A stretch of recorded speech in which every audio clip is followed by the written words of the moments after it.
블루프린트 비주얼 스크립팅에 대해서 배워보도록 하겠습니다. 이제 블루프린트란 무엇인가로 들어가게 되면은 물론 한없이 용어적 설명에서 여러 가지 설명이 부과돼야 되는데, 이제 우리가 가끔 도면 같은 거 보면 블루 바탕에 흰색 라인으로 그려진 그런 것들을 볼 수가 있을 거예요. 그래서 그런 것들을 위주를 블루프린트라고 하는데, 얘는 이제 그거와 크게 상관없이 어떻게 보면 설계 도면이다 라고 볼 수 있는 건데, 사실 그 블루프린트하고는 조금 달라요. 이름을 이제 비슷하게 썼지만. 그래서 블루프린트 비주얼 스크립팅이라고 불리는데, 보통 스크립팅, 뭐 스크립팅이 무엇이냐 이런 것도 좀 더 깊이 있게 들어가려면 한도 끝도 없어요. 일단은 우리가 인터랙티브한 환경이나 어떠한 인터랙티브한 요소들을 디자인하고 구동을 시키려면은 일반적으로는 이제 코딩을 통해서 우리가 어떤 물체를 움직인다거나 사람이 캐릭터가 가까이 갔을 때 반응한다거나 불이 켜진다거나 소리가 켜진다거나 하는 다양한 상호작용들을 해야겠죠. 그런 것들을 위해서는 일반적으로 우리가 코딩이라는 것을 해요. 그러다 보니까 코딩은 일반적으로 이제 언어죠. 우리가 기본적인 컴퓨터를 구동하는 C 언어가 있고, 그리고 그래픽 비주얼을 담당한다기보다는 이제 그래픽스에서 많이 활용되는 C++이라는 것도 있고, 또 유니티라는 거는 C# 스크립트라고 하고, 또 어떤 건 자바, 또 자바 스크립트라는 것도 있어요. 기본적으로 자바, 뭐 C++, C 이런 것들은 기본적인 언어라고 할 수 있고, 그런 언어를 좀 더 쓰기 쉽게 하는 것들이 스크립트예요. 뭐 그 정도 개념만 좀 이해하시면 되고, 그래서 자바스크립트는 이제 자바를 좀 더 편리하게 작성하기 위해서 한다라고 볼 수 있어요. 뭐 그 정도만 이해하시면 되고, 정확한 해석인지는 모르겠어요. 저도 보통 그렇게 얘기를 하고, 그래서 스크립트라는 것들은 좀 더 정제된 상태로 좀 더 쉽다, 좀 편리하다라는 장점을 가지고 있습니다. 다만 스크립트로 한번 된 언어는 아무래도 이제 컴파일 하기에는 좀 더 단계가 걸리고 시간이 좀 걸려요. 그래서 뭐 가장 좋은 거는 컴퓨터의 가장 기본 언어인 C로 뭔가를 제작하는 게 좋겠지만, 엄청나게 많은 언어를 작성해야 되죠. 코딩을 작성해야 하기 때문에 일반적으로 C보다는 이제 스크립트 단의 그러한 언어를 사용하는 경우가 최신은 더 많아졌죠. 그래서 무슨 스크립트다라고 하면은 기본적으로 이제 좀 정제된 상태, 좀 더 쓰기 편리한 상태로 만들어진 언어구나라고 할 수 있고, 그렇다면 이제 C나 뭐 C++이나 이런 언어는 무엇인가? 컴퓨터에 언어를 주는 거예요. 즉 컴퓨터를 구동할 때 지금 이렇게 보이는 웹사이트에서도 HTML이라는 언어를 통해서 만들어졌지만, 이렇게 스크롤 하면은 이동을 해라 화면이, 그리고 뭐 밑에 단에는 어떤 글씨들을 나와라, 이런 것들도 다 언어로 되어 있죠. 그러니까 즉 컴퓨터가 알아들을 수 있는 컴퓨터 언어를 배우는 거예요. 배우는 거를 이제 기본적인 컴퓨터용 언어, 코딩이라고도 부르는 거죠. 이 정도 상식은 기본적으로 어느 정도 다 여러분들이 알고 있을 것이라고 예상을 하고요. 이제 블루프린트 비주얼 스크립팅은 무엇이냐라고 하면은, 지금 이렇게 아래 보면은 이렇게 컴포넌트들이 있고, 그 노드 뭐 연결되어 있는 것도 있죠. 노드 방식으로 연결되고 뭐 연결된다. 그 노드 방식이라고 하는데, 이제 이런 것들을 비주얼 스크립팅이라고 불러요. 일반적으로 우리가 뭐 터치 디자이너나 뭐 기타 예전에 MX, MSP, VVVV 뭐 이런 것들도 보면은 다 이렇게 노드 방식으로 연결을 돼요. 보통 우리가 뭐뭐 한다면 뭐뭐 해라, if 구문, 뭐뭐 하면은 뭐뭐 할 것이고, 뭐 어떻게 되면 어떻게 될 것이고, 몇 초 동안 어디에 머무르고, 이런 것들을 다 컴퓨터 언어로 작성을 했었어요. 그러다 보니까 아무래도 이거는 이제 개발자의 영역이기도 했죠. 근데 개발자 영역이다 보니 아무래도 좀 더 디자이너나 그러니까 아트 하는 사람에게는 조금 생소하고 어렵고 좀 공부를 많이 해야 되는 그러한 거고, 수학도 어느 정도 해야 될 줄 아는 그러한 상태, 즉 디자이너가 범접하기 어려운 그런 공간이기도 했어요. 마치 개발자가 디자인 툴을 다루기 어려워하는 것처럼 동일하다고 볼 수 있어요. 그런데 이제 언리얼 엔진에서도 원래 C++이라는 걸 사용해요. 물론 지금도 사용을 하고 있고요. C++은 그래픽스에 매우 많이 사용하고 매우 중요한 언어이긴 해요. 하지만 일반적인 좀 심도 높게 개발을 하는 사람 아니면은 다루기도 어려워요. 언어가 어렵기 때문에. 이 언어라는 거는 마치 우리가 영어, 중국어, 프랑스어, 스페인어를 배우듯이 컴퓨터도 하나의 언어거든요. 컴퓨터가 알아들 수 있는 언어. 그래서 이런 것들을 다 내가 배우기는 어렵다. 그래서 어떻게 하면 접근성을 높일까라고 하다가 물론 언리얼에서 5.0 버전 이전에도 있었던 거긴 한데 5.0 버전부터는 좀 더 편리하고 제공되는 기능이 더 많게 됐어요. 즉, 뭐 if 뭐 한다면 뭐뭐 할 것이다 라는 것들도 다 코드화 치지 않고 지금 보시는 것처럼 컴포넌트와 노드를 연결해서 다 작동을 하게 만드는 방식을 사용한 거죠. 그래서 시각화된 스크립팅이다 라는 거. 이미 스크립팅도 제가 아까 말씀드렸다시피 그 코딩, 그러니까 언어를 치는 거를 조금 더 쉽게 칠 수 있게 만들어진 것을 스크립팅이라고 하는데 이거는 시각적으로 스크립팅을 할 수 있다. 그래서 우리가 게임이나 뭐 이런 인터랙티브 컨텐츠를 개발을 할 때 실제 코딩을 하지 않고서도 비주얼 스크립팅을 통해서 충분히 구현할 수 있다.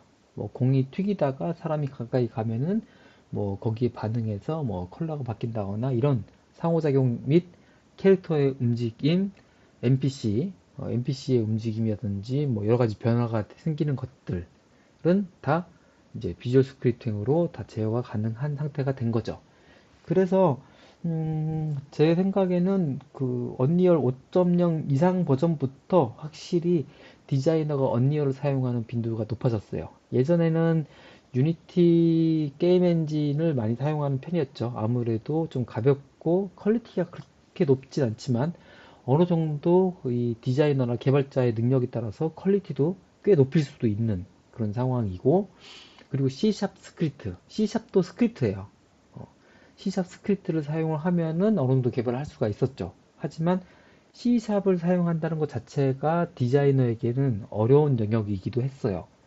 그래서 일반적으로 우리가 접근하기는 어려웠다. 물론 디자이너 중에서도 조금 코딩에 소질이 좀 있는 사람들 같은 경우에는 충분히 자기가 어느 정도 개발도 하면서 비주얼까지 만들어내고 할 수 있었는데 아무래도 일반적인 상황에서는 어려웠죠. 그렇기 때문에 이 노드 방식의 비주얼 스크립팅, 유니티에서도 이런 걸 제공하긴 해요. 하지만 제가 두 개를 다 써본 사람으로서 비교를 하면은 지금 현재 버전으로 말씀을 드리면은 언리얼 엔진이 비주얼 스크립팅이 훨씬 더 좀 편한 것 같아요. 제가 양쪽을 다 써보면은. 그리고 오류가 날 확률도 많이 적어졌고요. 그리고 비주얼 스크립팅으로 작업을 하면은 블루프린트죠. 블루프린트로 작업을 하게 되면은 C샵으로 변환할 수가 있어요. 그래서 우리가 비주얼 스크립팅, 블루프린트로 작업을 디자인을 한 다음에 개발자에게 넘겨줬을 경우 개발자가 C샵으로 바꿔서도 작업을 할 수가 있는 거죠. 그렇다면 왜 굳이 바꿔서 작업을 합니까? 라고 하면은 말 그대로 스크립팅이거든요. 얘는 한 번 더 거친다고 보면 돼요. 컴퓨터가 어떠한 언어를 듣고 명령을 실행을 할 때 언어로 C++로 되어 있으면은 바로 읽어서 바로 실행을 하는데 이런 스크립팅을 통해서 작업을 한 경우에는 스크립트를 자기만의 방식으로 한 번 더 변환을 하고 난 후에 읽기 때문에 약간 아주 미세하지만 약간의 그 시간차는 발생할 수밖에 없어요. 그래서 아무래도 이런 스크립팅 언어들은 아무래도 조금 더 시간이 걸리는, 그리고 지금 뭐 우리가 하는 것들은 대부분 다 간단한 거기 때문에 어, 크게 차이를 못 느끼지만 진짜 방대한 양의 이 월드 레벨을 디자인하고 이 인터랙션을 주고 다양한 스토리라인을 만들어서 컨텐츠를 만들게 되면은 그런 게 쌓이다 보면은 아무래도 비주얼 스크립팅으로 작업한 거는 한 번 더 거르기 때문에 거쳐서 나오기 때문에 조금 더 시간이 걸린다라고 보고 무겁다라고 할 수 있죠. 그래서 가장 좋은 거는 컴퓨터가 직관적으로 알아볼 수 있는 그런 언어들로 사용하는 게 좋다. 하지만 지금 현재 상태로 기준으로 본다면은 블루프린트는 그나마 모든 게임 웬만한 기능을 다 할 수 있고 그렇게 생각보다 오래 걸리지도 않는 버전까지 왔다라는 게 현재 상태입니다. 현재 상태도 그 정도라 가면은 앞으로는 더 좋아지겠죠. 그리고 아무리 개발자라고 하더라도 코딩으로만 하는 걸 그렇게 선호하는 개발자만 있는 것은 아니에요. 개발자도 어떤 중요한 핵심 부위는 C++로 짜겠지만 간단한 것들은 다 스크립트, 비주얼 스크립트로 해가지고 노드 방식으로 해서 정리할 수 있다라고 하면은 뭐 개발자도 나쁜 상황은 아닌 거죠. 그렇기 때문에 여러 다각도에서 이 블루프린트라는 기능은 매우 훌륭하고 매우 편리하기 때문에 앞으로는 더 발전될 것이고 점점 더 이 오류의 확률은 줄을 것이다. 그래서 우리가 좀 배워 놓으면은 충분히 사용할 수 있는 가치가 있다라고 볼 수 있습니다. 자, 그리고 디자이너가 왜 블루프린트에 대해서 알아야 하는가라고 본다면 무조건 개발자가 있죠. 회사에서는. 개발자가 있는데 블루프린트를 배워야 하는 이유는 기본적으로 디자이너가 어떠한 그 움직임을 부여하고 뭔가 환경의 변화를 구현할 때 개발자한테 일일이 다 설명을 해야 되죠. 뭐 해가 이렇게 뜨고 노을이 지면서 그림자는 어떻게 지면서 그때 캐릭터가 어떻게 움직이면 어떻게 변화한다. 이런 환경 구현에 있어서 개발자한테 전달하는 것보다 어느 정도 이 블루프린트를 활용을 해서 디자이너가 작업을 할 수 있다라면 굳이 그렇게 어렵게 설명할 필요가 없는 단계가 된 거죠. 그래서 예전에 비해서는 디자이너가 블루프린트를 활용해서 자기가 생각하는 환경 구현을 어느 정도 블루프린트로 만들어 놓고 개발 쪽에 넘겨주는 경우도 있어요. 그렇기 때문에 어느 정도는 디자이너가 할 수 있어야 되는 게 첫 번째고, 그렇지 않다라고 해도 두 번째는 이렇게 개발할 때 작동을 하는구나. 그런 것들을 좀 이해하면은 아무래도 개발자와 소통하기 훨씬 더 좋겠죠. 그리고 우리는 아직까지 개발자가 없이 작업을 하는 상황이다 보니 간단한 것은 우리가 직접 만들어 보면서 블루프린트를 통해서 구현을 한다. 이런 다양한 목적성을 가지고서 해야 된다라고 저는 말씀할 수 있습니다. 블루프린트, 이 이름 쪽 얘기하면 블루프린트라고 이렇게 검색을 하면은 이렇게 나와요. 지금 이렇게 보시면은 예, 파란색 바탕에 흰색으로 도면이 이렇게 되어 있죠. 그래서 이런 것들을 보통 블루프린트라고 불러요.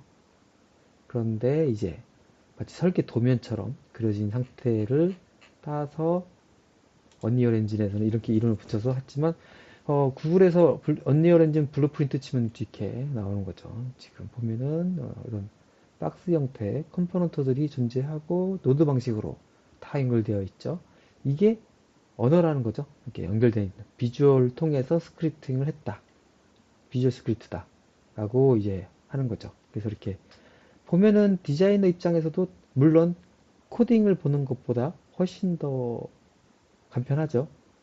간편하고 시각화되어 있으니까 이런 해당하는 컴포넌트들이 어떤 속성을 가지고 무슨 역할을 하는지를 우리가 알 수 있으면은 이렇게 해석하기 쉽겠죠.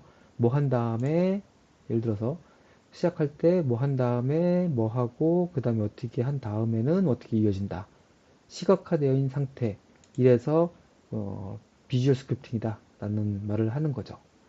그래서 지금 보시는 거는 언리얼 엔진 사이트인데 이제 언리얼 엔진 비주얼 스크립팅 해가지고 구조는 어떠며 시작하기 뭐 블루프린트의 구조 눌러보면은 기본적인 설명들이 있어요. 다 한글로 되어 있고 어, 이렇게 친절하게 설명되어 있죠. 블루프린트 클래스 해가지고 뭐 이렇게 나오고 컴포넌트가 있고 그래프가 있으며 이벤트 그래프는 어떻고 스크립트 체계 및 재사용을 어떻게 하고 함수 이런 것들이 나와요. 물론 전혀 코딩에 대한 지식이 없는 상태에서 보게 되면은 좀 헷갈리고 이게 무슨 소리야? 라고 할 수 있겠지만 차차 해보면서 하나하나 읽고 그리고 모든 그 제작자가 이런 컴포넌트들을 다 이해하진 못해요. 자기가 쓰는 거, 자주 사용하는 것만 사용을 하는 거지 모든 걸 다 한 번에 다 외워서 컴포넌트 엄청나게 많거든요. 그런 것들을 다 이해할 수는 없고 그냥 사용하는 것만 한다. 함수, 매크로, 그래프 작업하기 뭐 이런 것들이 쭉 기능이 있는데 이 페이지를 보고 나서 뭔가 하려고 하면은 금방 포기하게 되겠죠. 못하겠다. 그런데 그게 아니라 실제로 하면서 작업을 하면은 매우 쓸만한 것들 위주로 작업하다 보면은 매우 쓸만한 것들이 있어요. 그리고 뭐 블루프린트 여기 보면 동작은 어떻게 되고 선택은 어떻게 하고 이동하는 방법 다 나와 있어요. 그래서 뭔가 필요한 분들은 이렇게 유튜브에서 검색해서 뭐 이렇게 어떤 사람이 설명하는 것도 봐도 되지만 필요한 것들은 간단하게 이렇게 이론적인 부분은 이렇게 읽어보면서 아 이렇구나 이런 방식이 있구나 뭐 핀에 우클릭하면은 뭐가 되고 생성 단축키는 뭐 A 플러스 좌클릭을 하면은 뭐 이렇게 어레이 겟 노드가 나오는구나 뭐 어쩌구나 이런 것들을 쉽게 할 수 있는데 아까 처음부터 말씀드렸다시피 다 외우려고 하지 마요. 어차피 쓰다 보면은 자주 쓰는 거는 나도 모르게 뭐 이렇게 습관처럼 쓰게 되고 하니까 아 이런 것이 있구나 이 정도만 이해하시고 가면 될 것 같습니다. 아주 상세하게 설명이 되어 있어요. 타임라인은 무엇인가? 타임라인은 우리가 영상을 작업할 때 나오는 그 타임라인하고 개념은 비슷해요. 시간과 어떤 키프레임 같은 거 생성을 해서 하는 방법. 그것들도 다 하나하나 할 수가 있으니까 너무 그렇게 어렵지 않게 작업을 할 수 있다 라고 이해하시면 됩니다. 그래서 일단은 이런 구조가 있구나. 그리고 언리얼 엔진에서는 블루프린트, 그러니까 비주얼 스크립팅을 통해서 제어를 할 수가 있구나. 그리고 우리는 코딩 대신 이렇게 작업을 얘를 통해서 작업을 하는구나 라고 이해하시고 가면 될 것 같습니다. 자, 그럼 언리얼 엔진으로 들어왔습니다. 자, 기본적으로 BP 언더바 레벨 해서 빈 공간을 만들어 놨고요. 여기서 이제 블루프린트를 시작을 할 텐데, 블루프린트를 만드는 방법. 간단하게 추가적으로 블루프린트에 대해서 좀 더 부연 설명을 하면은, 우리가 컨텐츠 브라우저에서 서드패슨 블루프린트, 자, 서드퍼슨, BP 언더바 서드퍼슨 캐릭터가 있죠. 얘를 더블 클릭을 하게 되면은 블루프린트 창이 떠요. 이렇게 뜨게 되는데 얘를 좀 화면에 놔보겠습니다. 자 이렇게 놨죠. 지금 보시는 것들이 다 블루프린트로 만들어진 거예요. 그래서 우클릭하고 클릭해서 화면을 내비게이션 할 수가 있어요. 다양한 컴포넌트들이 나와 있죠. 레프트, 라이트, 업, 다운. 이건 카메라 인풋에 대한 거. 무브먼트 인풋. 레프트, 라이트, 포워드, 백워드 이런 식으로 해서 설명이 되어 있고 이제 지금 코멘트가 단 건데 코멘트가 단 상태의 것을 스크롤하면 이제 확대할 수 있어요. 어떠한 작동을 하면은 어떻게 연결되고 하는 것들. 그리고 클릭을 하면은 우측 디테일에서 뭐 해당하는 것들은 볼 수가 있다거나 뭐 어떤 거는 정보는 여기 안 뜨네요. 뜰 필요가 없는 것들은 뜨지 않는다 라고 볼 수 있어요. 그래서 대략적으로 이제 이벤트 그래프 블루프린트는 뷰포트가 있고 캐릭터에 대한 걸 열었으니까 이렇게 해서 캐릭터에 대한 내용을 볼 수가 있고 그럼 기본적으로 이벤트 그래프 예. 펑션 함수도 있는데 함수 말고 이렇게 일반적으로 비주얼 스크립팅 돼서 블루프린트로 만들어진 상태인 거죠. 그래서 이 캐릭터 아까 캐릭터를 선택을 했을 경우에 캐릭터에 적합한 블루프린트가 이미 잡혀 있는 거예요. 비주얼 스크립팅을 한 거죠. 그래서 이렇게 작업이 되어 있다 라고 볼 수 있습니다. 다시 레벨로 들어와서 그렇다면 블루프린트 생성은 어떻게 하는가 라고 하면은 컨텐츠 브라우저에서 이런 빈 폴더 제가 폴더를 따로 만들었죠. bp 언더바 p 뭐 프로젝트의 줄임말로 해놨어요.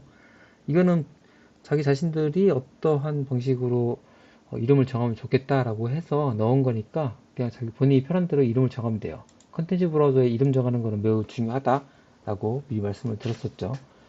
일단 저장을 한번 하고 자 그래서 제가 블루프린트용 레벨을 만들었고 블루프린트는 이 안에서 제가 우클릭을 하면은 블루프린트 클래스 바로 떠요. 자주 사용하는 것들은 다 이렇게 나와져 있다고 했죠. 머티리얼, 나이아가라 시스템, 뭐 파티클이나 이런 거 만들 때 쓰는 거고 레벨 지금 보이는 환경을 구축하는 레벨을 구축하는 거죠. 그리고 머티리얼 재질감을 표현하는 거고 블루프린트 클래스 이렇게 가장 많이 사용하기 때문에 이렇게 나와 있다고 볼 수 있어요. 그래서 네 가지가 있고 블루프린트 클래스를 일반적으로 사용을 한다 라고 볼 수 있고 밑에 쭉 내려가다 보면은 블루프린트에서 종류가 쫙 여러 가지 있어요. 블루프린트도 다양한 종류가 있는데 일반적으로는 블루프린트 클래스를 사용한다. 그리고 혹은 여기서 우클릭을 하지 않고 왼쪽 콘텐츠 브라우저에서 추가 버튼을 눌러도 똑같이 떠요. 그러니까 여러분들이 뭐 편한 거 쓰면 되고, 블루프린트 클래스라고 선택하면은 이제 몇 가지가 나와요. 블루프린트 클래스 안에서도 어떤 것을 생성할 것이냐. 여기서 약간 설명이 필요한데, 액터, 폰, 캐릭터. 보통 일반적으로 세 가지를 써요. 물론 나머지 것들도 사용을 하긴 하는데, 가장 첫 번째부터 알아야 될 거는 이제 일반적으로 세 개 정도 알면 돼요. 모든 클래스가 나오긴 하는데, 이런 것까지 다 여러분 아실 필요는 없고, 첫 번째 액터가 있어요. 액터는 여기 써 있는 말로는 액터는 월드에 배치하는 배치 또는 스폰할 수 있는 오브젝트입니다. 즉 뭐냐면은 이런 환경을 구현할 때 우리가 집이 있다. 근데 어두워지면은 불이 켜지고 사람이 가까이 가서 문 앞으로 가면 문이 자동으로 열리고 이런 것들이 다 액터에 해당하는 거예요. 우리가 이 레벨 구성할 때 뭐 다양한 조각상이나 뭐 이런 오브젝트들을 넣었었죠. 그런 걸 다 액터라 부른다는데 예, 액터에 적용하는 블루플레스다. 블루프린트다. 라고 볼 수 있고 폰은 뭐냐면 폰은 빙의하면 컨트롤러에서 입력받을 수 있는 액터입니다. 이게 무슨 소릴까? 라고 할 텐데 어떻게 보면 우리가 자주 사용하는 우리 게임에서 얘기하면은 이제 NPC, 논 플레이어 캐릭터라고 하죠. NPC. NPC는 뭐 예를 들어서 우리가 게임을 할 때 사람이 다가오면은 막 이렇게 뭐 칼을 휘두른다거나 뭐 총을 쏜다거나 사람을 따라 붙는다거나 하는 NPC들. 그러니까 플레이어가 하지 않는 그러한 캐릭터들이라고 할 수 있어요. 우리가 플레이하지 않는 캐릭터. 적군이 될 수 있고 아군이 될 수도 있고 그거는 뭐 어떤 게임이냐에 따라 다르고 그런 거에서 사용하는 게 폰이라고 해요. 캐릭터는 우리가 제어하는 우리가 일반적으로 플레이했을 때 제어하는 이 캐릭터 얘를 캐릭터라고 하는 거죠. 캐릭터 상태로 해서 우리가 게임을 개발한다. 다시 블루프린트를 열었을 때 이 세 가지로 분류한다. 그런데 무슨 차이가 있습니까? 왜 블루프린트를 세 가지로 또 나눠서 이렇게 또 생성할 때부터 차별을 줍니까? 라고 하는데 캐릭터가 가장 제어할 수 있는 컴포넌트가 많아요. 컴포넌트가 많다는 거는 우리가 할 수 있는 일이 많다는 거죠. 어떻게 보면은. 그리고 그 다음에 폰이 그 다음으로 할 수 있는 범위가 더 넓다. 액터는 매우까지 아니고 어느 정도 제한적인 상태다. 그렇다면은 모든 블루프린트를 블루프린터로 사용을 해서 하면 되는 거 아닙니까? 예, 맞아요. 캐릭터 블루프린트만 열어서 사용을 해도 돼요. 하지만 게임의 모든 액터들을 다 캐릭터 블루프린터로 작업을 하면은 얘가 약간 할 수 있는 게 많다고 하는데 다시 말해서 약간의 용량이 더 커요. 그리고 연산해야 될 게 더 많아요. 그러니까 시작했을 때 우리가 캐릭터 블루프린트로 계속 작업을 했다라고 하면은 불필요하게 확인 절차, 연산해야 되는 절차가 모든 오브젝트의 연산을 캐릭터는 예를 들어서 50개를 연산을 기본적으로 한다. 그리고 액터는 한 10개 정도만 연산한다. 라고 하면은 캐릭터는 작업을 하지 않았어도 50개를 계속 훑고 있다. 얘가 읽어드리고 있다. 라고 보시면 돼요. 매 초. 근데 이게 한 개가 아니라 1000개, 만 개의 오브젝트가 있다. 라고 했을 경우에는 당연히 컴퓨터에 부하가 되는 거고 파일도 무겁게 되겠죠. 그래서 속도를 최적화시킬 수 없기 때문에 무겁고 느리게 될 수 있고 저사양 PC나 저사양 모바일에서는 사용하기 어려워지는 그런 상태가 되는 거예요. 그래서 필요에 따라서 캐릭터급 블루프린트 작업을 한다거나 필요에 따라서 폰, NPC나 이런 것들 뭐 캐릭터로 따라다니는 어떤 수호신을 만든다거나 뭐 캐릭터 옆에 서브 캐릭터가 늘 따라다닌다거나 이런 것들 그리고 캐릭터를 만났을 때 어떤 반응을 한다거나 이럴 때는 폰을 사용하고 그 밖에 환경을 구현하는 불이 켜지고 꺼지고 문이 열리고 물이 떨어지고 계단이 생겼다가 사라지고 하는 것들은 다 그러니까 블루프린트 액터로 작업을 하면 됩니다.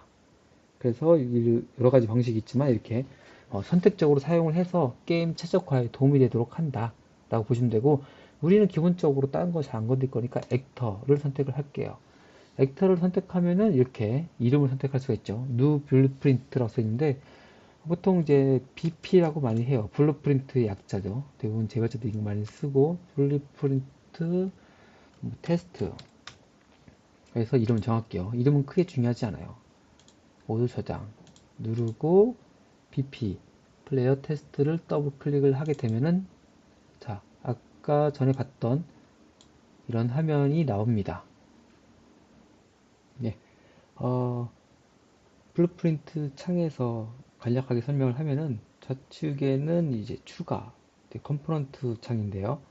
어떠한 객체, 뭐 큐브나 뭐 아니면은 스태틱 메시 뭐 이런 다양한 것들을 여기서 불러올 수가 있어요. 추가를 눌러서 큐브, 스피어 혹은 뭐가 있을까요? 다양한 모델링들도 불러올 수도 있고 뭐 자동차 다 불러올 수가 있어요. 여기서 부를 수가 있는 그런 추가되는 거고 추가되면은 이런 하이어라키에 자동으로 설정이 돼요. 이렇게 더 위기질서가 자동으로 정리가 되는 거고 그 다음에 이제 이 기본적인 창에 대한 내용들이 떠요.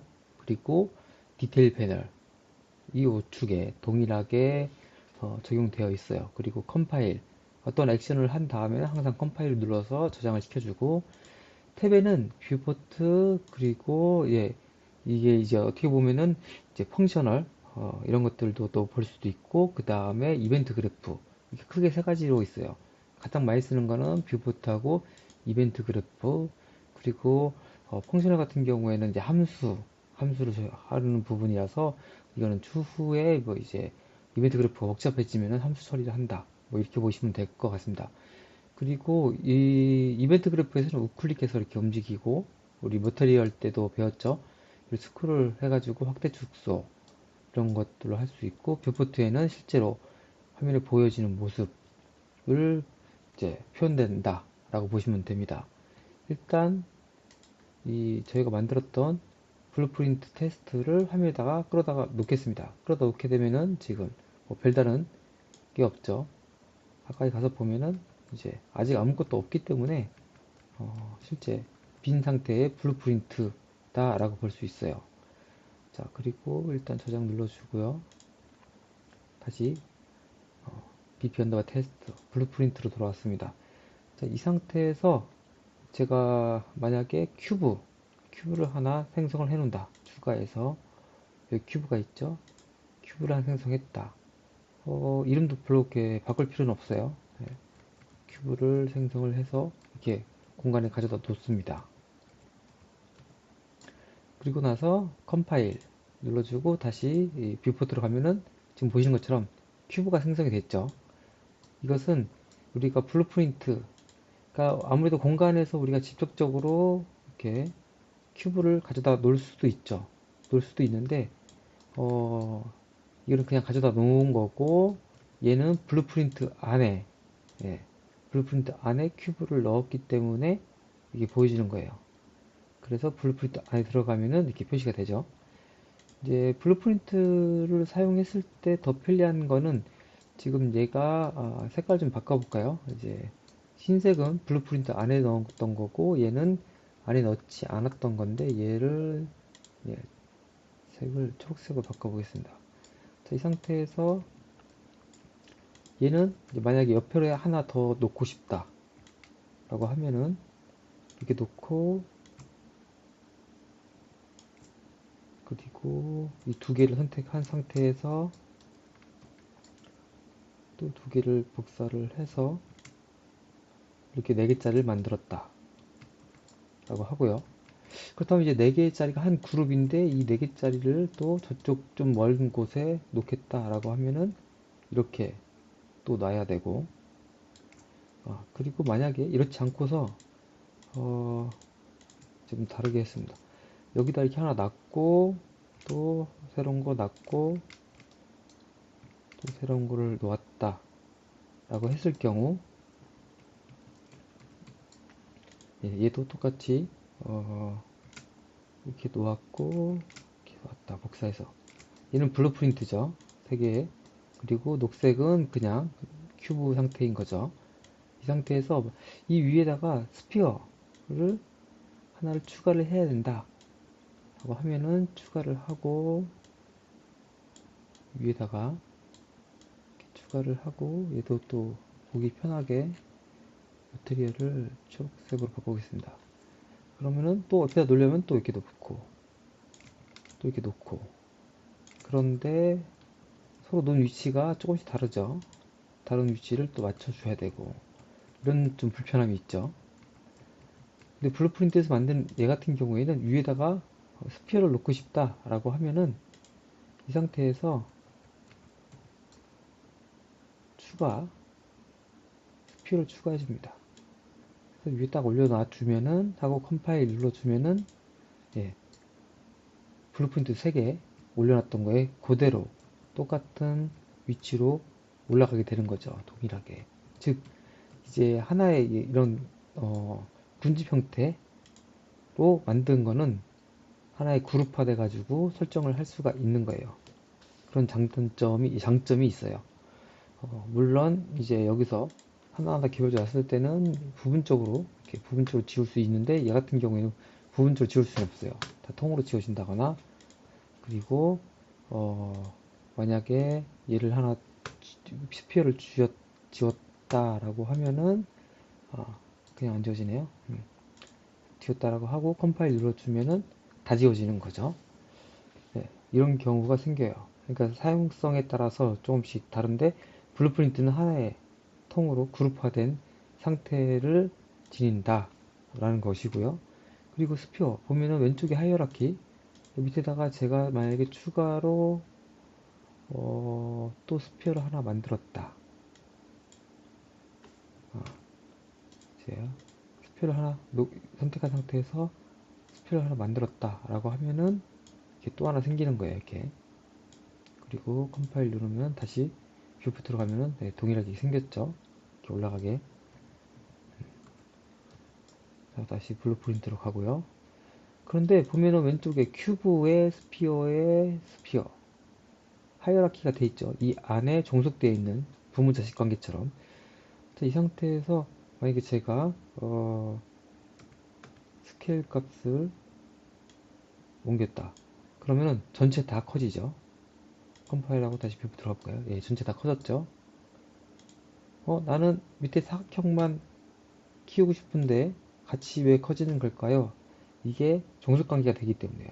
할아버지, 아버지, 자식을 이렇게 키우고 컴파일 했을 경우, 예, 자식만, 그러니까 종속된 하위는 그 상위에 영향을 주지 않아요. 중간에만 하면은, 예, 중간에 있는 스피어 했더니만 걔 아래에 있는 스피어까지 종속이 된 거죠. 이렇게 하나의 그룹화 될 수 있는데, 이 상태에서 만약 그룹이 싫다 라고 하면은 스피어 잡고서 큐브로 다시 올려요. 그러면은 나는 큐브와 동일한 애로 그 하이어라키로 들어가겠다 라는 거죠. 그리고 나서 큐브를 키워도 이제는 영향을 주지 않아요. 예, 이런 식인 거죠. 영향을 주지 않고,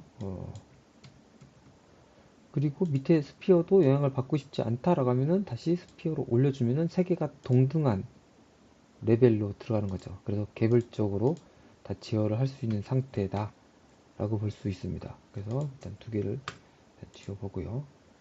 예, 지울 때는 삭제하기를 눌러야 되네요. 그리고 컴파일 눌러주고 다시 화면 가서 보면은, 예, 이제는 9 하나 남겼기 때문에 9만 남은 거고, 여기서 만약에 9도 다 지워지고 다시 추가해서 스태틱 메시 여기 있네요. 스태틱 메시 컴포넌트,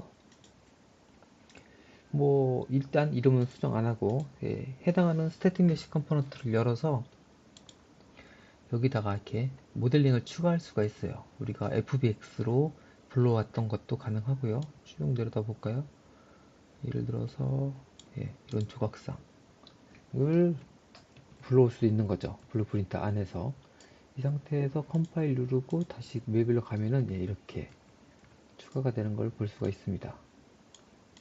예, 이렇게 이와 같이 블루프린트 안에 이렇게 특정한 형태의 오브젝트들을 불러오거나, 뭐 자동차 모델링을 불러오거나, 혹은 뭐 큐브를 넣거나 이렇게 마음대로 할 수가 있어요. 이런 상태다 라고 볼 수 있고요. 그리고 오른쪽에서 해당하는 큐보다 그럼 똑같이 디테일 패널이 있어요. 위치나 뭐 변수 이름 설정할 수 있고 머티리얼이나 스테틱 메시 설정도 다 할 수가 있고요. 이런 것들을 다 동일하게 할 수 있다 라고 볼 수 있습니다. 그래서 그룹화되고 어떠한 군집 형태를 이루고 이렇게 할 수도 있고, 지금 보시는 뷰포트 뭐 이벤트 그래프 이런 걸 껐다. 뷰포트가 없었는데 어떡하죠? 라고 할 수 있어요. 그러면은 창으로 가서 뷰포트를 눌러주면 켜져요. 예. 그리고 이벤트 그래프 같은 게 여기 있네요. 예, 좌측에 더블 클릭해주면 이벤트 그래프가 생겨요. 뷰포트 이벤트 그래프. 그리고 이건 왜 따로 있습니까? 이도 한번 꺼줄까요? 네, 다 꺼볼까요? 다 끄면 이렇게 되죠. 창에서 뷰포트 해서 말은 해주고 이벤트 그래프 그리고 함수 이렇게 대부분 이렇게 두 개를 놓고 씁니다. 이렇게 바로 넣었다 뺐다 하는 설정을 할 수가 있어요. 그래서 없었다고 하더라도 당황하지 않고 이렇게 뷰포트는 창에서 나머지는 이벤트 그래프 그리고 함수 컨스트럭션 스크립트를 꺼내준다 라고 볼 수 있습니다. 그리고 컴파일 항상 눌러주고 창에 가서 확인을 해주고, 자, 이런 개념으로 보시면 돼요. 그래서 해당 위치는 좀 달라졌네요. 이렇게 해주고 컴파일 해주고, 네. 좀 끄지고 올려줄게요. 네, 하나만 나올까요? 일단 네, 다 지워주고요. 이렇게 그룹화돼서 관리가 가능하다 라고 볼 수 있습니다. 모두 저장 한번 해주고요. 자, 그래서 블루프린트를 해보겠는데요. 이제 얘가 지금 블루프린트죠. 더블 클릭해서 블루프린트를 보면은 이제 여러 가지 노드 방식이 있어요. 뷰포트도 있고 이벤트 그래프에서 이제 비주얼 스크립팅을 할 수 있는 상태가 된 거죠. 일단 뷰포트에서 얘를 3초 동안 안 보였다가 보였다가 하는 그런 방식으로 한번 해볼 거예요. 그렇기 때문에 이제 이 큐브를 제어하는 거죠. 이 이벤트 그래프를 통해서 제어한다. 보이고 안 보이고를. 뭐 보이고 움직이게 하고 이동하고 반응하고 여러 가지를 다 이벤트 그래프에서 한다고 보시면 돼요. 일단 얘에서 라이트를 일단 주겠습니다. 아무래도 빛이 있는 게 라이트, 포인트 라이트. 네. 이게 이제 어떤 거는 영어로 돼 있고 어떤 거는 한글로 돼 있기 때문에 잘 구별을 해야 돼요. 보고 다시 컴파일 한 다음에 레벨로 들어오면은 이제 조명이 들어가 있기는 한데 너무 밝아서 잘 안 보이죠? 수를 좀 낮추겠습니다. 한 0은 아니고 한 1 정도 예, 주어서 훨씬 더 확연하게 드러날 수 있도록, 예, 그래서 큐브를 좀 올리면은 예, 좀 더 잘 보이겠죠? 예, 빛이 있고 큐브의 존재를 잘 보여줄 수 있는 상태가 된 거죠. 지금 블루프린트 안에서 큐브에 종속되어 있기 때문에 같이 움직이는 거예요. 얘를 더 키워서 컴파일 해주고 다시 블루프린트 가주면 뷰포트로 가주면은 예, 해당하는 그림자. 지금 보면 디렉셔널 라이트가 위에 있기 때문에 해당하는 그림자가 있고 위에 포인트 라이트가 있기 때문에 또 그림자가 또 두 개가 생기는 거죠. 자, 이 상태에서 얘를 보였다가 안 보였다가 할 거예요. 근데 이제 우리가 프로그래밍을 할 때 처음에 보통 이제 육하 원칙에 따라서 해요.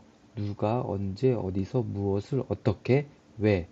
근데 왜는 우리는 뭐 중요하지 않죠. 이유는 이 작업자, 이 크리에이터의 뭐 니즈에 따라서 한 거기 때문에 뭐 딱히 왜는 빼고 누가 언제 어디서 무엇을 어떻게 그렇게 해서 이해하시면 돼요. 그래서 처음에 이제 이제 시작을 할 때, 비주얼 스크립팅을 시작할 때, 이제 큐브룰이죠. 큐브를 언제를 하는데, 이벤트 노드에서 지금 다양한 노드가 기본적으로 나와 있어요. 시점을 보통 얘기하는 건데, 첫 번째, 이벤트 비긴 플레이.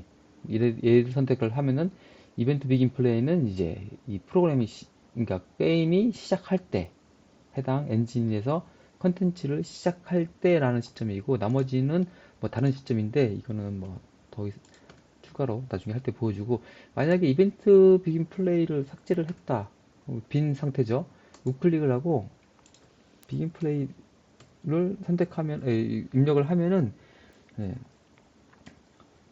비긴까지만 칠게요. 비긴 플레이 선택하면 쫙 떠요.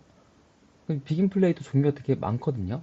많아서 여러 가지 상태를 다 보여줄 수는 없는데 우리가 이 중에 선택을 하는 거죠. 뭐 렌더링 할 수도 있고 이벤트 액터 비긴 오버랩도 있고 이벤트 비긴 플레이가 있어요. 플레이도 있고 뭐 여러 가지 상태를 다 우리가 뽑아서 삭제를 했다고 하더라도 뽑아서 낼 수 있고 혹은 이벤트라는 거는 사건이 발생한 거죠. 어인가 보네요. 이벤트 치면은 이벤트 관련된 것들이 쫙 떠요. 이 중에서 우리가 어떤 걸 선택해서 뭐 아날로그 입력이 되는 이벤트도 있고 다양한 이벤트들이 있죠.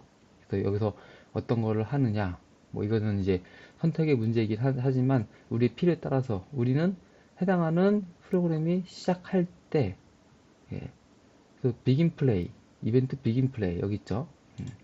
이게 이제 가장 많이 쓰는 거기 어디였지? 예, 여기 있네요. 예, 이벤트 비긴 플레이 이게 어떻게 보면은 가장 많이 쓴다라고 할 수 있어요. 다시 컨트롤 Z에서 들어가 보면은 예, 원래 거하고 똑같이 생겼죠. 근데 지금 보면 약간 회색으로 되어 있는 게 오파서티가 들어간 상태에 이건 표시로 되어 있는데 아무것도 아직 실행하는 것을 연결하지 않았기 때문에 지금 이렇게 표시가 되는 거예요. 되는 거고 지금 우리는 아무런 설치하지 않았지만 얘를 볼 때 비지빌리티를 하려면은 일반적으로 우리가 큐브를 딱 꺼내 놓겠습니다. 놓고 나면은 우측에 디테일 패널로 쭉 가다 보면은 모델링, 실시간 모델링을 하는 렌더링, 실시간 렌더링을 하는 거기 때문에 렌더링 쪽으로 가게 되면은 표시가 있어요. 얘를 딱 끌까요? 끄면 사라지죠. 비지빌리티가 사라지는 거예요. 이 상태에서 만약에 제가 플레이를 한다 하면은 아까 여기 큐브가 있었죠. 큐브가 어디 있었더라? 예, 있었는데 캐릭터는 뚫고 지나갈 수가 없어요. 비지빌리티는 꺼졌는데 지금 얘도 있죠. 있는 상태에서 뚫고 지나갔었고 오른쪽에도 하나 큐브가 있었는데 예, 뚫고 지나갈 수가 없어요.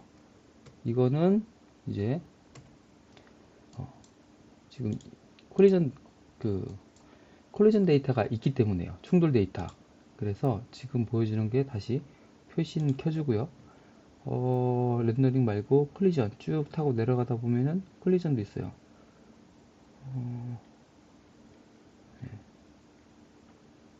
검색을 해볼까요?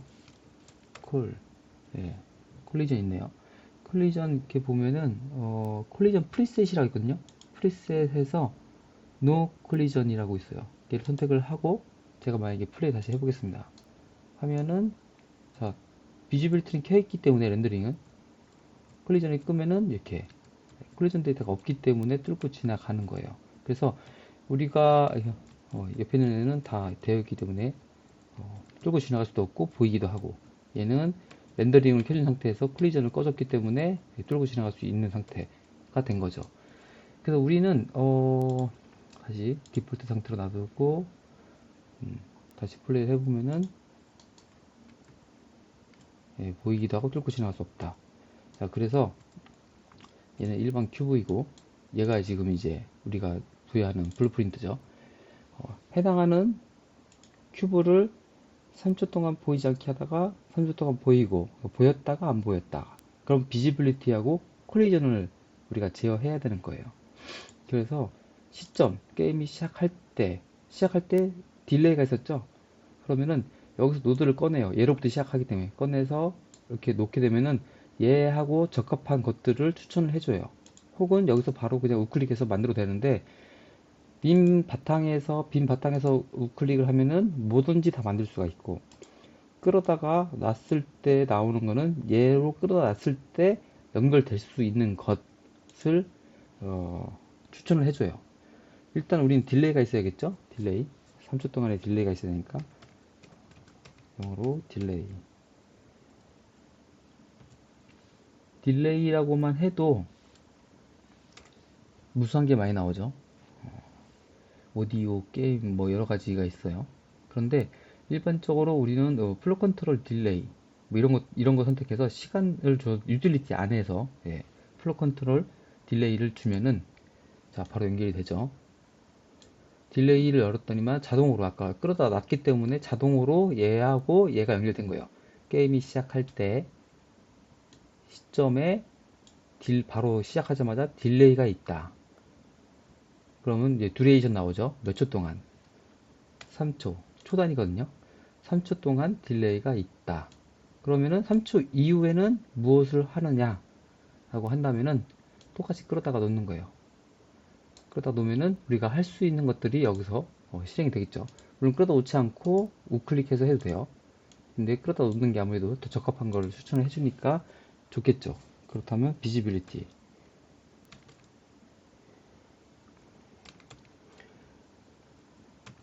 이 정도만 쳐도 보면은 렌더링. 우리는 아까 그 큐브에서 렌더링 표시를 켰다 껐다 했죠. 보이고 보이지 않게 한다. 그리고 두 번째는 콜리전 된다 안 된다. 그래서 렌더링 한다는 거는 실시간 렌더링 한다는 건 보인다라는 건데 지금 보면은 set visibility 큐브가 돼 있어요. 그리고 set visibility 뭐 디폴트 scene route 이렇게 여러 가지가 있어요.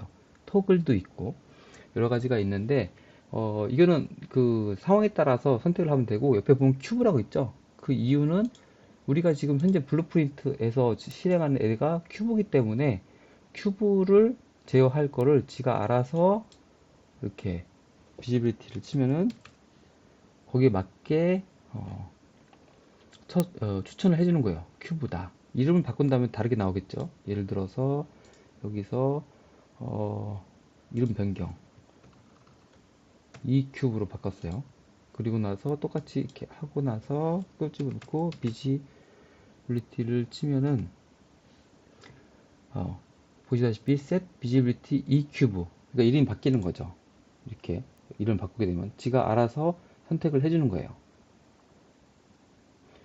자, 그래서 비지빌리티를 연결할 거예요. 그래서 끌어다가 놓게 되면은 이제 우리가 쳐줘야겠죠. 비지빌리티 보여야 되니까.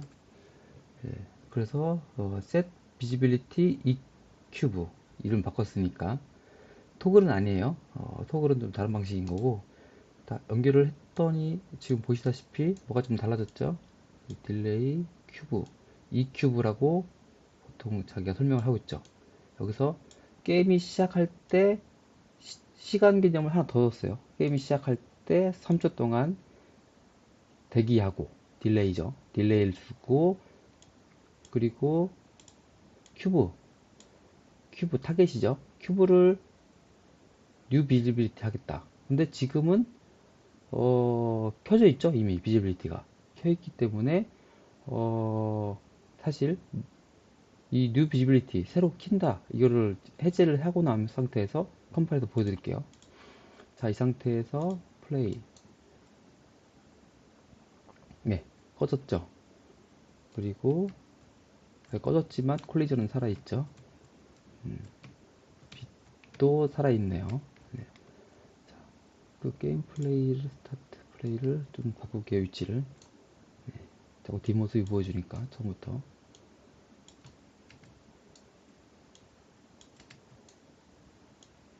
네, 다시 실행을 해보면은 네. 3초 뒤에 없어지고 콜리전은 살아있고 웨이크뷰는 얘는 블루프린트가 아니죠. 자, 이렇게 작업이 된 거예요. 이 이유는 게임이 시작할 때 3초 동안 기다렸다가 뉴 비지빌리티가 꺼져 있죠. 활성화되어 있지 않기 때문에 없어지는 거예요. 근데 만약에 제가 뉴 비지빌리티를 켰다 라고 하면은 자, 시작해 볼까요? 3초가 지나도 또 켜지지는 않아요. 왜냐면 어차피 켜 있었으니까 차이가 없는 거죠. 그래서 없다가 나타나려면은 이 큐브가 아까 말씀드린 렌더링에서 꺼져 있어야겠죠. 렌더링에서 표시해서 꺼주는 거죠. 꺼주게 되면은 뷰포트로 다시 보면은 없죠. 컴파일 해주고 다시 가면은 없어요. 그리고 자, 시작을 해보면은 없다가 3초 뒤에 켜지죠. 예, 3초 동안 켜지는 거예요. 그래서 처음에 시작할 때 없다가 생기게 하려고 하면은 실제 렌더링에서 표시도 꺼져야 되고 콜리전도 꺼져 있어야겠죠. 네, 큐브를 선택한 상태에서 콜리전으로 가서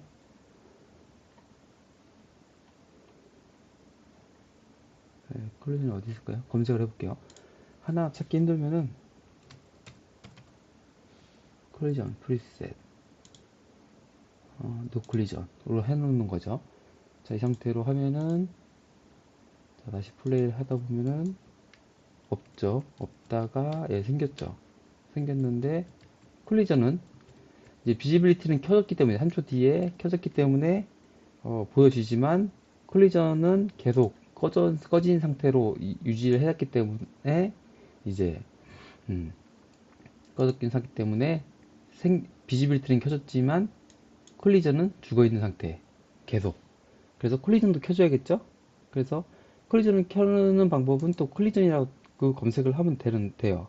혹은 이 큐브가 콜리전을 살리는 거기 때문에 끌어다가 놔도 돼요. 그래서 콜리전을 선택을 하면은 콜리전도 다양하게 있어요. 모테리얼 뭐 여러 가지 있는데 여기서 우리가 여러 가지 선택을 할 수 있어요. 근데 이제 일반적으로 set collision enable를 선택하면 되죠. 그래서 얘를 선택해서 no collision을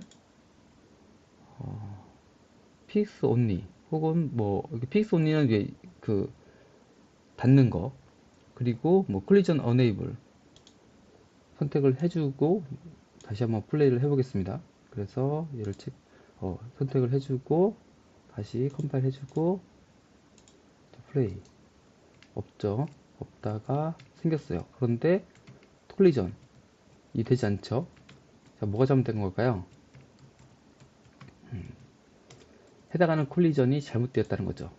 그러니까 콜리전이 다 똑같은 콜리전 데이터로 들어오는 방식은 아니에요. 지금 그리고 이 큐브를 선택을 하고 타겟을 우리가 콜리전을 선택을 했는데 이게 딱 적합한 그런 상태가 아니라는 거죠. 그래서 이렇게 큐브를 선택하느냐 아니면 연결했느냐 어떤 셋으로 했느냐 이제 피직스 온리 이렇게 바꿔봐서 한번 해보겠습니다. 에 따라서 달라지는 거죠. 자, 없었다가 생겼는데 콜리전 데이터는 여전히 나와 있지 않아요. 자, 이유가 여러 가지가 있는데 보통 얘 둘의 실행 얘가 딜레이 한 다음에 set visibility 했는데 큐브를 이제 보이게 하고 콜리전을 한다 하는데 좀 뭔가 이상하죠. 이 회색 라인이 메인 스토리 라인이라고 보시면 돼요. 딱 넘어가고 얘가 넘어가서 그런데 큐브를 뭐 한다라는 거 있지만 이 앞단에 뭔가 없어요. 왜냐하면 여기 아무것도 선택이 되어 있지 않죠. 그래서 우리가 큐브를 뭐 한다 했지만 시점 이벤트로부터 연결되어 있지 않기 때문에 따로 떨어져 있기 때문에 아무런 작용을 하지 않아요. 그래서 Alt를 누르고 선을 없애준 다음에 보통 이럴 때는 이런 방식으로 하죠. 타겟을 일단 큐브로 만들어 주고요. 네, 큐브를 타겟은 그대로 설정을 해줘야 돼요. 아까 여기 연결했던 걸 끊었으니까 보이게 하고 바로 이어서 콜리전도 이거는 매우 짧은 순간이에요. 같은 거의 동일한 순간이라고 보시면 돼요. 그래서 그 동일한 순간에 얘도 켜준다, 콜리전도 켜준다 라고 볼 수 있어요. 다시 실행을 한번 해볼까요? 자, 이 상태에서 없었다가 됐는데 보시다시피 시각적으로 보여주기도 하고 콜리전 데이터도 살아났어요. 이 이전과 이유가 뭐가 다르냐면은 자, 이 메인 라인에서 언제 게임이 시작할 때 콘텐츠가 시작할 때 3초 동안 딜레이를 주고 난 후에 이제 보이지 않는 상태가 디폴트였죠. 큐브를 보이게 한다. 누 비지빌티 바로 이어서 큐브를 콜리전 데이터를 살려준다 라고 보시면 돼요. 이런 방식으로 되는 거죠. 아까 제가 했던 것 중에서 이 메인 라인의 스토리 라인이라고 할 수 있죠. 연결되지 않은 이 노드에 연결되지 않고 개별적으로 큐브가 뭐 한다 이렇게만 해 놓으면은 아무런 작동이 없어요. 그래서 보시다시피 게임이 시작할 때 3초 동안 기다렸다가 켜주고 그러니까 보여주고 콜리전 데이터도 살려주고 이렇게 한다. 이게 일반적인 노드 방식의 비주얼 스크립팅이라고 할 수 있어요. 자, 그렇다면 이어서 큐브가 보이지 않게 했다가 다시 한번 큐브가 보이게 하려면 어떻게 할까요? 지금 이 큐브가 있고, 아이고, 예, 이렇게 있는 상태에서 시작되면은 그 엔진이 시작되면은 3초 기다렸다가 그리고 이제 큐브를 보이게 하고 홀리전 데이터도 보이게 한다. 그러니까 홀리전 데이터가 적용된다. 그래서 이렇게 했다면은 이걸 그대로 하려면 다 인버스가 되겠죠? 그렇게 되면은 그냥 이렇게 세 개를 선택해서 컨트롤 C 그리고 마우스 있는 곳에 갖다 대고서 컨트롤 V 마우스가 있는데 복사가 돼요. 만약에 마우스가 여기에 있다 그러면은 여기에 복사가 되는 거죠. 예, 이런 식으로 해서 이렇게 만들어 주고 준 상태에서 연결해 주는 거예요. 해주고 나서 이제 보이게 했다가 3초 뒤에 혹은 여기서 제가 한 5초로 좀 길게 할게요. 5초 동안은 보이는 상태로 유지되겠죠. 딜레이가 있으니까. 그래서 보이게 한 상태를 5초 동안 유지하고 난 후에 보이게 한다. 그리고 콜리전 데이터도 예, 생긴다 라고 보시면 되죠. 그래서 보면은 지금 3초 동안 유지하다가 다시 안 보이게 하려면 반대로 비지빌리티를 꺼줘야겠죠. 꺼지고 콜리전 데이터도 no collision으로 바꿔준다. 다 정리하면은 게임이 시작될 때 3초 동안 시간의 딜레이가 있던 상태에서 이 큐브가 보인다. 동시에 콜리전 데이터도 생성된다. 그리고 이 상태가 5초 동안 유지된다. 5초 이후에는 이 큐브가 뉴 비지빌리티 꺼지죠. 그러니까 비지빌리티 표시가 없어지고 콜리전도 없어진다. 라고 보시면 돼요. 자, 이렇게 작업을 한 상태로 컴파일을 한번 해주고 자, 플레이 한번 해볼까요? 자, 생겼죠. 3초 뒤에 생겼다가 한 5초 정도 유지할 거예요. 하다가 꺼지겠죠. 콜리전 데이터도 사라지죠. 지금 보시는 것처럼.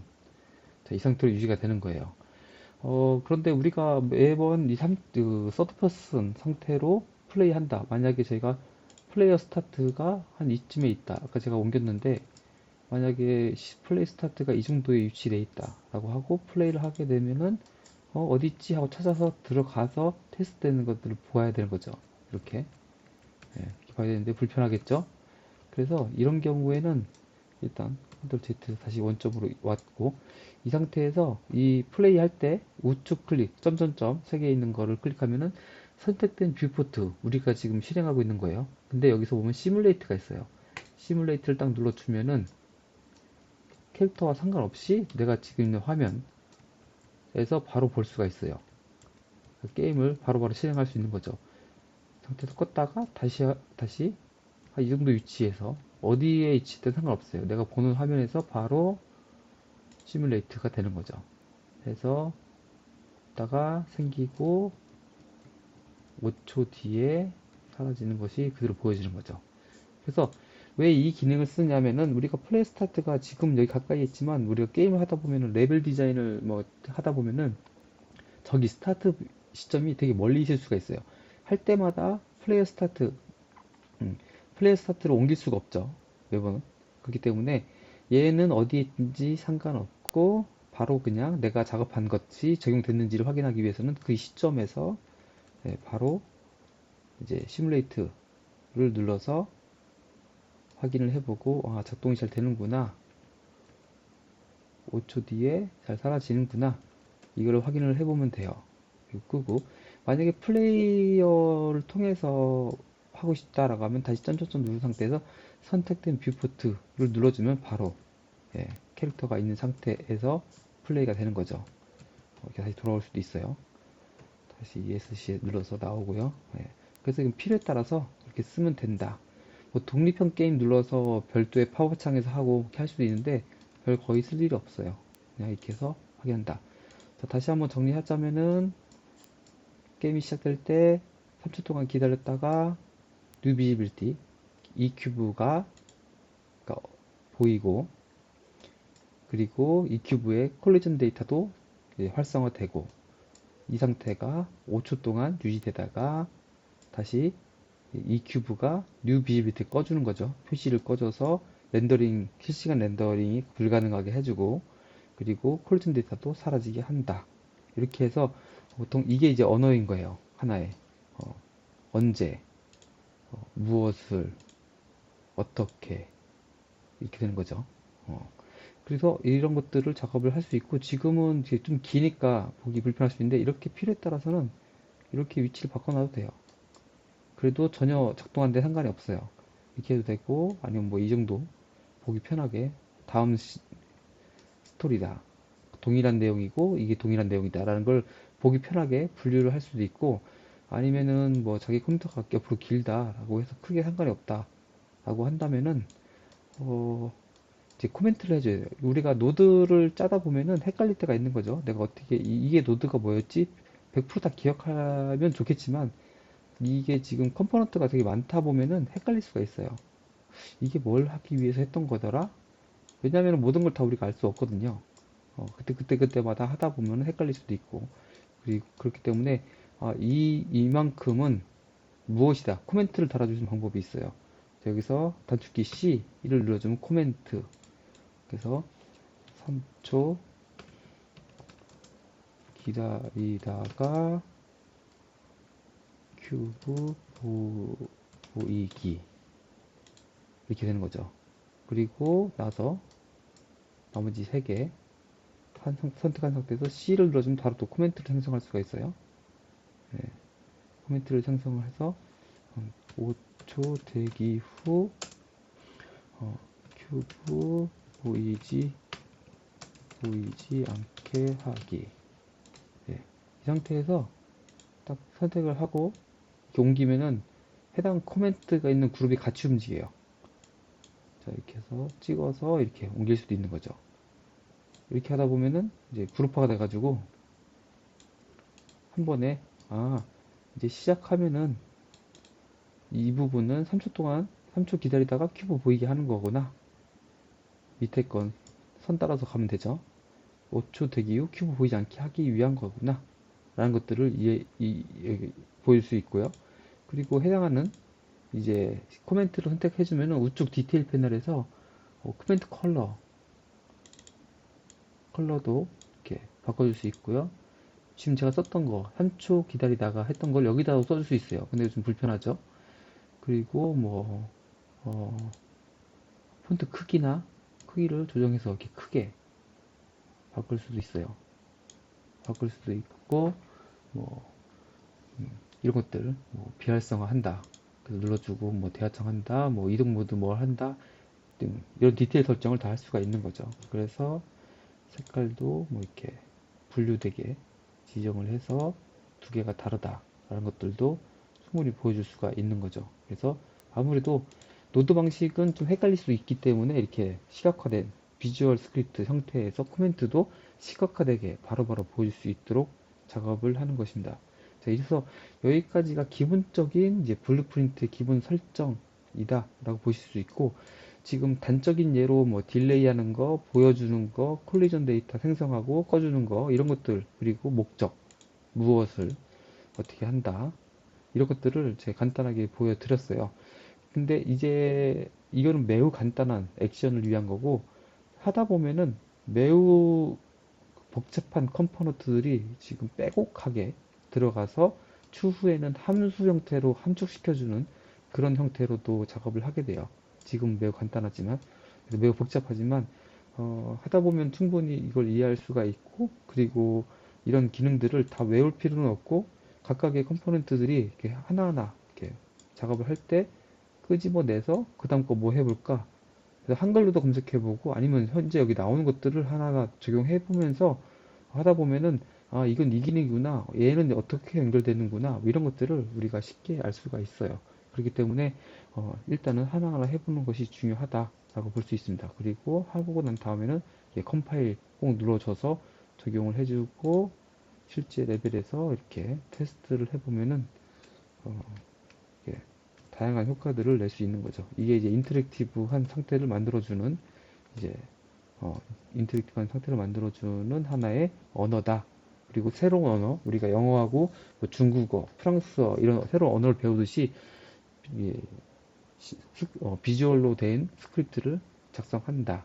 그래도 많이 좋아진 거죠. C++이나 뭐 C샵이나 이런 거 코드화로만 문자화로만 된 것들은 아무래도 우리 디자이너들한테는 좀 어려울 수도 있어요. 문자화로 된 것만 논리 구조를 만든다거나 이러한 것들 언제 뭐뭐를 어떻게 하고 뭐뭐 한다면 그 상태에서 무엇을 어떻게 해라. 이것들을 다 문자 형태, 즉 코드화된 상태로 작업을 한다면은 우리는 바로 나는 못하겠다라고 포기할 수 있어요. 근데 다행히도 이런 비주얼 스크립트, 시각화된 노드 방식의 프로그래밍은 아무래도 여러분들이 쉽게 접근할 수가 있고, 물론 이제 처음에는 어렵겠지만 하나하나 알다 보면은 이제 쉽게 알 수 있기 때문에 충분히 여러분들이 도전해 볼 만한 그런 내용이라고 할 수 있습니다.